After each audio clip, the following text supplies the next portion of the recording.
Olá, alunos! Estamos de volta com a nossa aula de justificação e hoje nós estamos trazendo a lição número 14, que é a salvação da alma.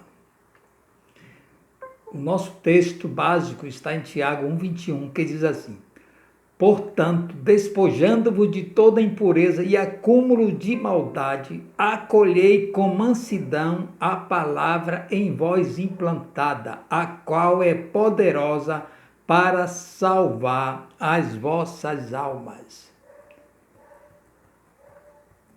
O homem é um ser trifurcado, ou seja, ele é em três partes. Ele é espírito, alma e corpo. Tem vários versículos no Novo Testamento, principalmente, que trata dessas três partes de formação do homem. Um deles está aqui em 1 Tessalonicenses 5,23, que diz assim: E o mesmo Deus de paz vos santifique em tudo, e todo o vosso espírito e alma e corpo sejam plenamente conservados, irrepreensíveis, para a vinda de nosso Senhor Jesus Cristo. Então o versículo fala que as três partes nossas, espírito, alma e corpo, sejam plenamente irrepreensíveis até a volta de Jesus Cristo. Nesse estudo daremos ênfase à segunda dimensão do homem, que é a alma. Mas vamos falar um pouco das três partes hoje, e na próxima lição nós daremos continuidade desse assunto, trazendo um avanço maior. O homem foi criado em três partes: espírito, alma e corpo. O homem é um espírito que possui uma alma e habita em um corpo. Eu posso dizer, então, eu sou um espírito. Então, o espírito do homem é a parte mais importante que o homem possui.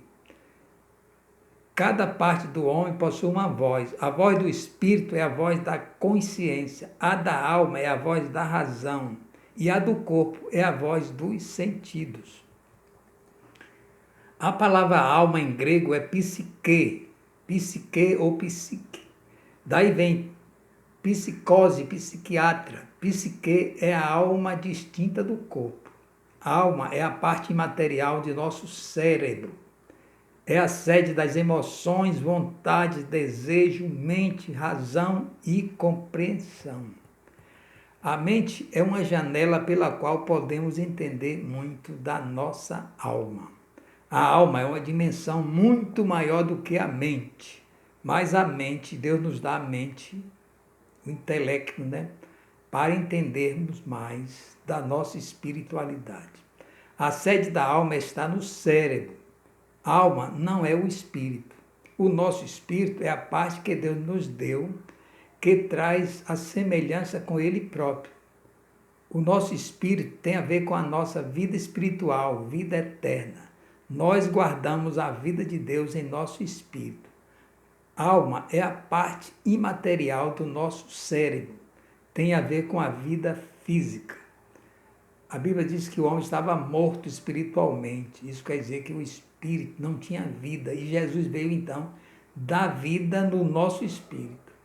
Com esta vida, nós podemos entender as coisas de Deus. A salvação do homem, a sua completa redenção. O espírito do homem regenerado foi salvo no dia em que ele recebeu Jesus como Salvador. Tem um texto em 1 Coríntios 3,16 que diz assim: Não sabeis vós que sois o templo de Deus e que o Espírito de Deus habita em vós? Então o Espírito de Deus habita em nós, ele habita dentro do nosso espírito. É que traz a vida espiritual. Ele nos traz, as virtudes espirituais que nós vamos trazendo para a nossa alma, e vamos, então, salvando a nossa alma, ou seja, libertando a nossa alma, pelo processo da palavra de Deus, pela salvação operada por Jesus Cristo, que está em nosso espírito. O nosso espírito, então, é a casa de Deus. Em 2 Coríntios 6,16, diz assim, na NVI: pois vocês são o templo de Deus, a casa do Deus vivo. E Deus disse a respeito de vocês: eu morarei neles e andarei entre eles. Serei seu Deus e eles serão o meu povo. Então, Deus hoje habita no nosso espírito. E o Espírito Santo nos dá certeza de filho de Deus, que somos filhos de Deus. A Bíblia diz que ele intercede por nós com gemidos inexprimíveis. E ele age dentro de nós, né? Fazendo com que a gente incline, né, a nossa vida para Deus.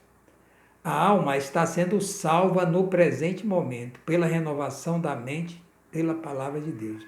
A Bíblia Sagrada. Quando o homem vai renovando a sua mente com a palavra de Deus, ele vai aumentando a sua percepção espiritual.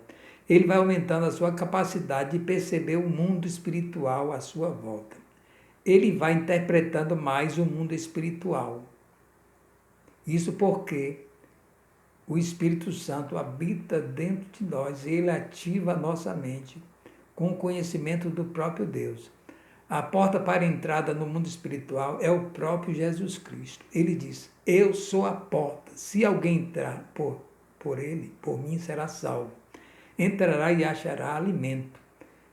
Ele diz: ninguém vem ao Pai senão por mim. Jesus é a porta do mundo espiritual.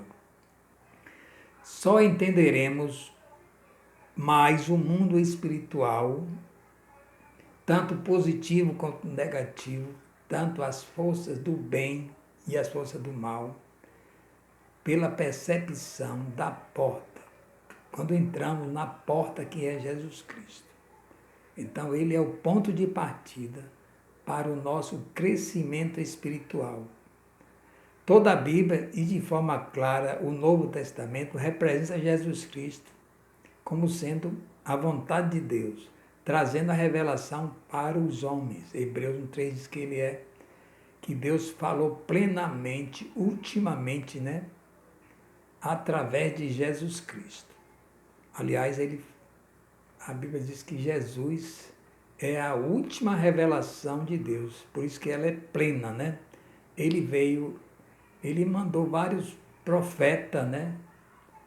E seus aqui na terra, e por último mandou Jesus Cristo. Então Jesus Cristo é a expressão da vontade de Deus, por isso que é chamado Palavra de Deus, por isso que ele é chamado Verbo de Deus, né? Em João 1, ele é o Verbo que desceu do céu. E o versículo que eu li agora, Romanos 12:2, esclarece a renovação da nossa mente pelo poder da palavra. Quando nós renovamos a nossa mente, nós vamos conhecendo a vontade de Deus e vamos descobrir que ela é agradável, que ela é boa, agradável e perfeita, né? Como pela renovação da palavra de Deus. A alma está sob um processo de melhoramento que vai até a morte do corpo, quando o homem fica livre de pecar. O corpo será salvo no futuro, mas não esse corpo. Esse corpo, ele está decretado a morte física. Ele vai se perder na sepultura, porque foi um decreto no Éden, né? Tu és pó e para o pó tornarás. A consequência do pecado trouxe a morte física, né? Mas a Bíblia fala que nós receberemos um novo corpo. Nos últimos tempos, né? Nós receberemos um corpo glorificado, semelhante ao de Jesus. Apesar de só termos agora plenamente o resgate do nosso espírito, não há mais risco da nossa alma se perder, e nem do nosso espírito, enquanto o homem clamar pela misericórdia de Deus, esta salvação estará sempre ao seu alcance.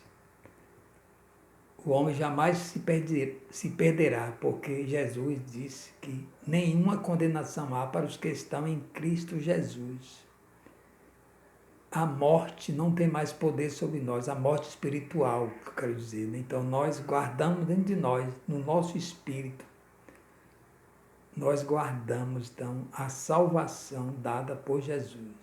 E nós vamos renovando a nossa mente enquanto vivemos aqui para melhorarmos aqui diante das circunstâncias negativas. Romanos 5,17 fala que nós reinaremos em vida. Então, nós podemos clamar pelo poder de Deus e obter o poder de Deus aqui nesta vida. E viver uma vida de vitorioso. Só que as vitórias daqui não são comparadas ao que haveremos de gozar lá no porvir, né? Lá, é claro, será muito melhor. A alma não foi dada ao homem pelo diabo, mas por Deus. É a alma que dá movimento a tudo que é vivo. A alma foi suja pelo pecado e é nós que temos que renová-la. E só há um meio, a palavra. Então, Deus ele fez o que não podíamos fazer, salvação no nosso espírito. E através dessa plenitude, das virtudes da salvação, que em Gálatas 5,22 chama fruto do Espírito, são 9 virtudes. E essas 9 virtudes que vai do amor, né, até o domínio próprio. Então o homem pode requerer, através de renovação da mente pela palavra. Ele traz esse benefício para o corpo. Em 2 Coríntios 4,16 está escrito: por isso, não desanimamos, ainda que o nosso homem exterior se corrompa, o nosso homem interior se renova de dia em dia. Então, o nosso centro de decisão, ele vai cada dia se renovando pelo processo da palavra. Ainda que nós estamos caminhando para a morte física, mas o homem interior, né, o nosso espírito, ele se renova a cada dia. O homem exterior é o corpo, que vai deteriorando a cada dia. E o homem interior é o espírito do homem, que traz renovação para a nossa alma. O que confisca a mente e como libertá-la? Uma mente não cativa a Cristo constrói fortalezas que bloqueiam o sentido correto do entendimento da palavra. Essas fortalezas são destruídas pela absorção da palavra. Então, esses ataques, né, do inimigo, né, das coisas ruins, atacam a nossa mente. Mas há uma arma poderosa, que é a palavra de Deus. Que veja o versículo aqui em 2 Coríntios 4 e 5, diz assim: porque as armas da nossa milícia não são carnais, mas sim poderosas em Deus para a destruição das fortalezas, destruindo os conselhos e toda altivez que se levanta contra o conhecimento de Deus, e levando cativo todo o entendimento à obediência de Cristo. Então, a arma poderosa é a palavra de Deus, né? Com a ajuda do Espírito Santo e as orações. Então, nós tomamos posse dessas armas e somos mais que vencedores aqui nesta vida. Existem pensamentos que podem causar conflito dentro de nós, que podem provocar guerras ao invés de paz interior. Como se livrar de uma mentalidade cativa? Como libertar minha mente? Somente a palavra de Deus é poderosa para salvar ou libertar a mente do homem. Lembre, Satanás não vai parar de enviar pensamentos sujos para você, de incredulidade, de miséria e tantos outros pensamentos ruins. Por isso você não pode parar de renovar a sua mente todos os dias pela palavra de Deus. A palavra de Deus representa uma lavagem de água espiritual, né?